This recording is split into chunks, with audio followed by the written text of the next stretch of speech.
And now I'd like to talk a little bit about the survey results and what we actually got from the respondents. We received responses from over 600 people worldwide, 1/3 of which are outside the U.S. and just under 2/3 are people in the U.S.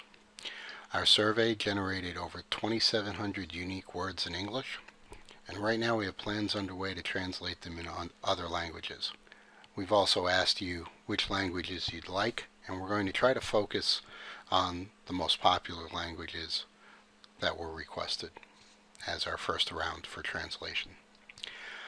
Interestingly enough, publicly traded companies were only about 30% of the respondents. Non-publicly traded companies and organizations where we had respondents made up the bulk, or 70% of the responses. These non-publicly traded companies and organizations included professional services firms, not-for-profits, small companies, and family-owned businesses. The survey respondents came from the following areas, about 1/4 of which work in government or not-for-profit, same amount are professional, educational, or technical, with the finance and insurance industries making up about 1/5. Manufacturing came in at the low end of the mark with 11% representation, and other sectors such as energy, healthcare, retail, hospitality, and wholesale made up the other 18%. Audit department size. The respondents come from audit departments ranging from 1 to 3 people and 4 to 7 people make up the majority at 58% of the respondents. In that 8 to 11 person sized audit group were about 13%, and the large audit departments were about 30% of the respondents. This correlates to the organization size. Organizations with 500 or less employees made up about 31%, which correlates to the smaller audit department size. 500 to 1,000 employees were 8%, and over 5,000 employees or large corporations were 35% of the respondents' work. If you spend time to build the data analytics and the keyword analysis, the smaller audit departments can greatly benefit because they'll help them get more effective coverage and audit findings when they have many other things to work on as well.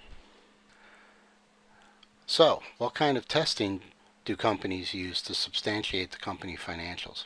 SOX and 404 compliance testing makes up about 41% of the way people get comfort around the financials, which doesn't quite correlate to the fact that only 30% of the respondents work for publicly traded companies. Working with the external auditors and the internal auditors is about 76% of the respondents are doing that. 18% use GCC testing to help with them get comfort over the financials, and operational reviews only to get comfort over the financial statements apply to about 1/3 of the respondents. About 1/5 didn't think these areas were applicable. Are data analytics being used when people are performing keyword searches for FCPA fraud or other keyword compliance audits? Only 1/3 are.